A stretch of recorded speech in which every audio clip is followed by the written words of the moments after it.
कुमारा बाबा येवा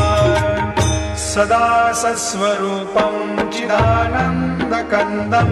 जगत्सम्भवस्थानसंहारहेतुं स्वभक्तेच्छया मानुषं दर्शयन्तं नमामीश्वरं सद्गुरुं साईनाथं भवद्वान्तविध्वंसमार्तण्डमीड्यं मनोवागतीतं मुनिर्ध्यानगम्यं जगद्व्यापकं निर्मलं निर्गुणत्वां नमामीश्वरं सद्गुरुं साईनाथं